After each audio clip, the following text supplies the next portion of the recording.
This channel does not promote any violent, harmful, or illegal activities. All content provided by this channel is meant for an educational purpose only. ভুতুড়ে voter ইস্যুতে চাপ বাড়াতে কমিশনে তৃণমূল কংগ্রেস। আধারের মতো voter কার্ডেও unique নাম্বারের দাবি তৃণমূল কংগ্রেসের। তাদের অভিযোগ, বিজেপির চক্রান্তেই বাংলায় ভুতুড়ে ভোটার। নির্বাচন কমিশনের ঘুম ভাঙাতে এসেছিলাম। সিইও অফিস থেকে বেরিয়ে মন্তব্য করলেন ফিরহাদ, চন্দ্রিমা, অরূপ দে। আমাদের নজর রয়েছে এই মুহূর্তে সেই দিকে, অর্থাৎ ইলেকশন কমিশনের সিইও দফতরে তৃণমূলের টিম পৌঁছে যায়, কিন্তু পৌঁছানোর পর তারা কি জানালেন চলুন কথা বলে নিই আমাদের রিপোর্টারের সঙ্গে। শ্রাবন্তী সাহা এই মুহূর্তে সরাসরি রয়েছে। শ্রাবন্তী, ঠিক কি বলা হলো শাসক দলের তরফ থেকে? লিমা, শুরুতেই যেরকম আমরা গত সপ্তাহে দেখেছি মুখ্যমন্ত্রী তিনি এই ফেক ভোটার্স, ভুয়ো ভোটার্স সেটা নিয়ে বলেছিলেন এবং তারা অভিযোগ জানিয়েছিলেন।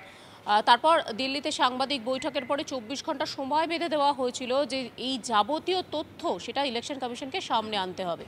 আজকে সুব্রত বক্সির নেতৃত্বে তৃণমূল কংগ্রেসের একটি টিম পৌঁছে যায়। তারা ভারপ্রাপ্ত আধিকারিক দিব্যেন্দু দাস তার সঙ্গে বৈঠক করেন, প্রায় আধ ঘন্টার উপরে বৈঠক হয় এবং তারপর তারা একই ধরনের দাবি জানান। তাদের মূল বক্তব্য, এটা কোনো একটা চক্রান্ত, যেখানে ইলেকশন কমিশন দাবি করছে যে দুটো এপিক নাম্বার এক হলেও কোনো ভুয়ো ভোটার থাকতে পারে না। তাদের বক্তব্য এটা কিভাবে সামনে আসছে, একই সঙ্গে যাবতীয় তারা চাইছেন একটা ইউনিক নাম্বার হোক, যেমনটা আমরা সাধারণত আধার কার্ডের ক্ষেত্রে দেখি, পাসপোর্টের ক্ষেত্রে দেখি। তৃণমূল কংগ্রেসের দাবি হচ্ছে যে এটা খুব একটা অসম্ভব ব্যাপার নয়। তাহলে কেন এরকম একটা ইউনিক ভেরিফিকেশন নাম্বার হবে না, যে যাতে প্রত্যেকটি রাজ্যে ভোটার কার্ড যে সমস্ত নাগরিকরা পাচ্ছেন তাদের একটি নাম্বার হবে।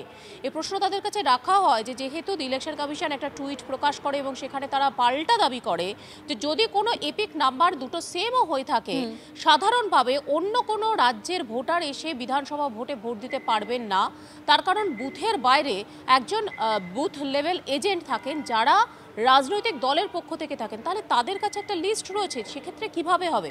যদিও সেই সম্ভাবনাও উড়িয়ে দিয়েছেন। তাদের বক্তব্য এটাই চক্রান্ত, এভাবে কয়েক হাজার কয়েক লক্ষ ভোটার থাকতে পারে বলে আশঙ্কা করছে তৃণমূল কংগ্রেস এবং তারা চাইছেন যাবতীয় চক্রান্তকে সরিয়ে রেখে একটা ইউনিক ভোটার আইডেন্টিটি কার্ড তৈরি হোক ইলেকশন কমিশনের পক্ষ থেকে।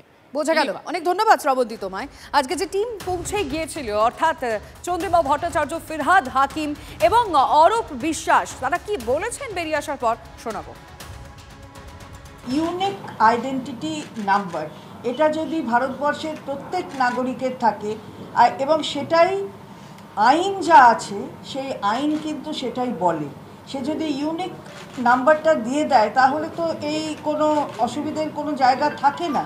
কিন্তু আমরা দেখছি যে আইন বহির্ভূতভাবে প্রত্যেক স্টেটের জন্য নতুন করে একটা অ্যালফাবেটিক্যাল কতগুলো অ্যালফা ঠিক করে দেওয়া হয়েছে। যেমন কোনো জায়গার মানে বিধানসভার জন্য একটা বিধানসভার জন্য XYZ, রাজ্যর জন্য আর এক রকমের, এই যে অ্যালফা ঠিক করে দেওয়া, এটা কিন্তু রুল বলে না।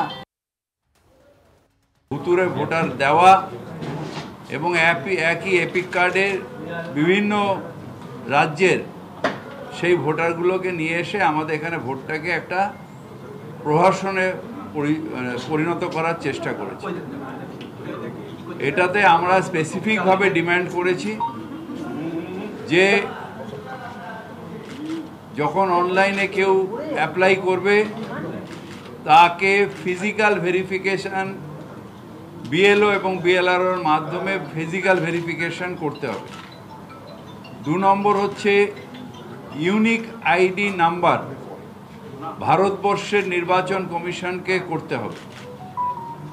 তৃতীয় হচ্ছে যে দেখতে হবে ওদেরই রুল অনুযায়ী, রুল 28 অনুযায়ী যেভাবে ওরা ভেরিফিকেশনের কথা বলেছে সেই অনুযায়ী এটা স্পট করতে হবে। এইগুলো আমাদের ডিমান্ড ছিল। XYZ, ZYX এগুলো কেন করা হলো? এটার পিছনে একটা গভীর ষড়যন্ত্র রয়েছে, একটি রাজনৈতিক দলের ষড়যন্ত্র। এবং আমার একটাই প্রশ্ন, কেন এইসব জেনে শুনেও এখনও ঘুমোচ্ছে নির্বাচন কমিশন? আমাদের কাজ হচ্ছে নির্বাচন কমিশনকে জাগানো। আমাদের নেত্রীর নির্দেশ প্রত্যেকটা পশ্চিমবঙ্গবাসী, পশ্চিমবঙ্গের যারা মানুষ তারা যাতে ভোট দিতে পারেন এবং পশ্চিমবঙ্গের বাইরের কোনো মানুষ যাতে এখানে যে ভোট দিতে না পারেন, যে চক্রান্ত বিজেপি এবং নীরবতা পালন করছে নির্বাচন কমিশন, তার বিরুদ্ধে আমাদের আন্দোলন করতে হবে। ভুতুরে ভোটার ধরতে তৃণমূল নেত্রী গড়ে দেওয়া কোর কমিটির প্রথম বৈঠকেই গড় হাজির অভিষেক বন্দ্যোপাধ্যায়। 15ই মার্চ জেলা নেতৃত্বকে নিয়ে আলাদা বৈঠক করবেন তিনি। আর এর মধ্যে দিয়েই কি অভিষেক বন্দ্যোপাধ্যায় বুঝিয়ে দিলেন যে দলের একটা ভর কেন্দ্র এখনো তাকে ঘিরেই আবর্তিত। তৃণমূল নেত্রী গড়ে দেওয়া কোর কমিটির প্রথম বৈঠকে নেই অভিষেক বন্দ্যোপাধ্যায়। সূত্রে খবর, ভুতুরে ভোটার নিয়ে আলাদা বৈঠক করবেন দলের সেকেন্ড ইন কমান্ড।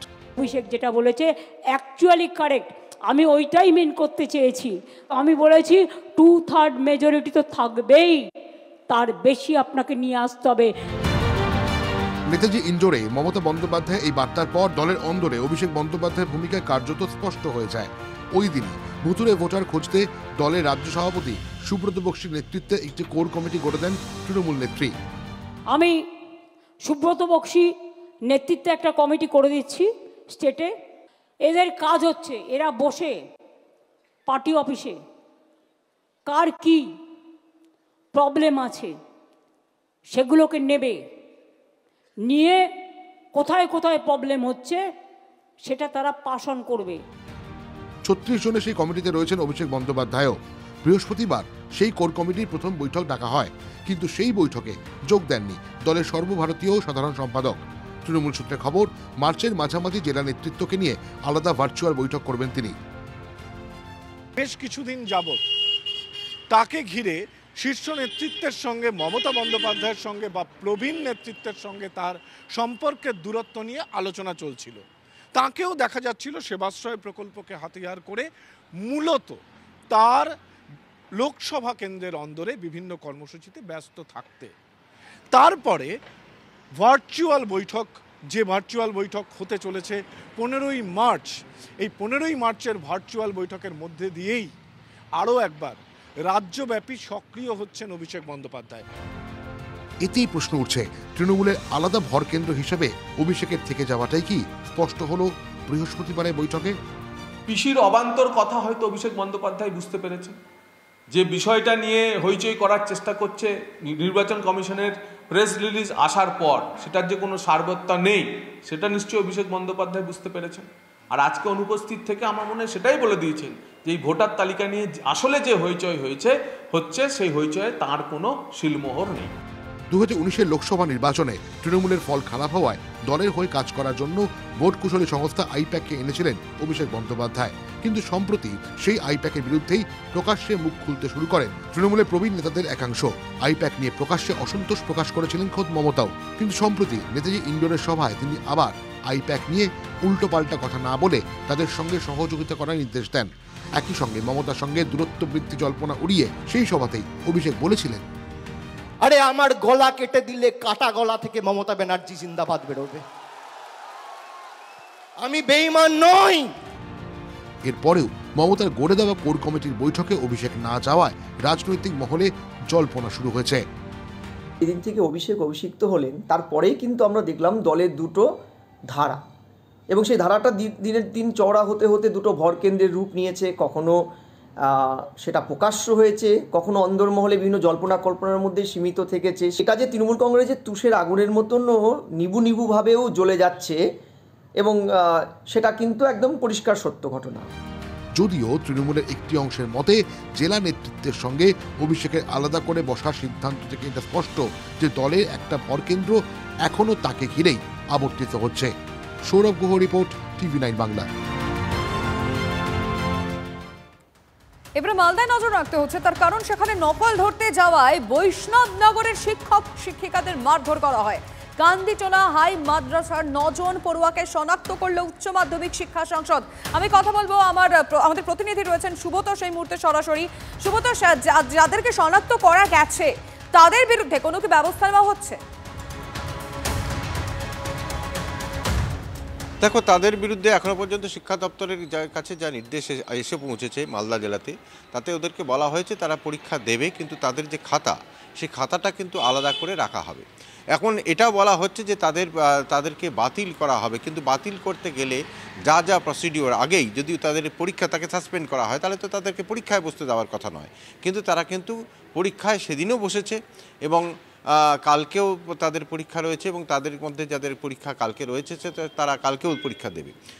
এখনো পর্যন্ত এটাই জানা যাচ্ছে, কিন্তু এইটা নির্দেশ এসছে যে তাদের খাতাগুলো সযত্নে আলাদা করে রাখতে এবং চিহ্নিত করে রাখতে।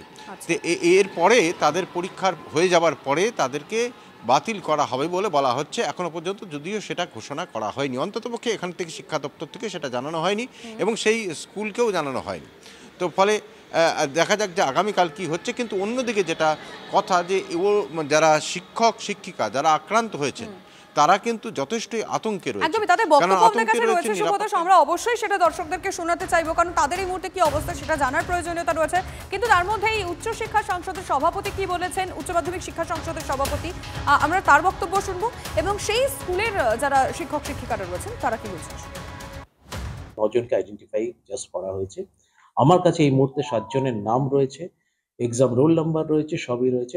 আমরা এই পরীক্ষা শেষ হয়ে যাওয়ার পর কামড়িতলা হাই মাদ্রাসার যিনি হেড অফ দি ইনস্টিটিউশনস, তাকে আমরা ডেফিনেটলি কল করব। এই ঘটনা যদি পুনরাবৃত্তি হয় তাহলে কিন্তু সাংঘাতিক সিভিয়ার পানিশমেন্ট দেওয়া হবে, ইভেন কাউন্সিলে এফিলিয়েশন পর্যন্ত ক্যান্সেল কিন্তু করা হবে। কামড়িতলা হাই মাদ্রাসার যিনি হেড অফ দি ইনস্টিটিউশন, তাকে আমরা পরীক্ষার পর শোকজ নোটিশ পাঠাবো এবং তাকে আমরা এইচএস কাউন্সিল বিদ্যাসাগর ভবনে কল করব। কনসার্ন যারা স্টুডেন্ট রয়েছে, যারা আর কি কামড়িতলা হাই মাদ্রাসার যেসব স্টুডেন্ট যারা আইডেন্টিফাইড, তাদেরকে আমরা কলকাতায় কল করব এবং তাদেরকে আমরা কিন্তু তাদেরকে জিজ্ঞাসা করব এবং তাদেরকে জিজ্ঞাসাবাদ করা হবে। যদি প্রপারলি আইডেন্টিফাইড হয় সেক্ষেত্রে কাউন্সিল কিন্তু তাদের এবছরের পরীক্ষা তো বাতিল হবেই, টোটাল 2 বছরের জন্য তারা কিন্তু কাউন্সিল থেকে সাসপেন্ডেড কিন্তু হতে পারে। এই লেভেলের পর্যন্ত আমরা শাস্তি কিন্তু আমাদের কিন্তু সেটা আমরা ঠিক করে রেখেছি। হরি করে একসঙ্গে সব ঢুকছিল স্টাফ রুমে, তখনই আমরা বেরিয়ে আসতে চাইছিলাম। ওই সময় টেবিলে রাখা ছিল গরম জল, সেই গরম জলটা আমার ছিটকিয়েছে হাতে এসে পড়ে। কেন মারধর করলো কেন? ওই যে ওরা ফিক্সিং করতে দিবে না, ওরা নকল করবে, এটাই ওদের দাবি। কিন্তু সবাই আমরা অ্যাফেক্টেড হয়েছি, কিন্তু এরকম একটা সিচুয়েশন আমরা সবাই ভয়ঙ্করভাবে আতঙ্কিত। নেক্সট টাইম ফ্রিস্কিং আমরা দায়িত্ব নিতে পারছি না, মধ্যশিক্ষা পর্ষদ সেটা ব্যবস্থা করুক বা পুলিশ প্রশাসন যারা নেবেন দায়িত্ব, আমরা সেই দায়িত্বটা নিয়ে মার খেতে চাইছি না। আমরা প্রচন্ড আতঙ্কিত, রীতিমতো আতঙ্কিত। আমরা কিভাবে পরবর্তীতে গার্ড দিব, পরীক্ষার গার্ড দিব বা ফ্রিস্কিং আমরা কেমন করে করবো? আর আমরা টিচার, আমরা মাস্টারমশাই, আমরা কেমন করে ফ্রিস্কিং আমরা কেন করব বলুন? আমরা ফ্রিস্কিং কেন করব? কি দরকার আমাদের প্রত্যেকের গায়ে হাত দিয়ে চেকিং করার? আমাদের কোনো দরকার নেই চেকিং করার, কেন করবো? আমরা ঘরে যাব, ঘরে গিয়ে আমরা গার্ড দেবো।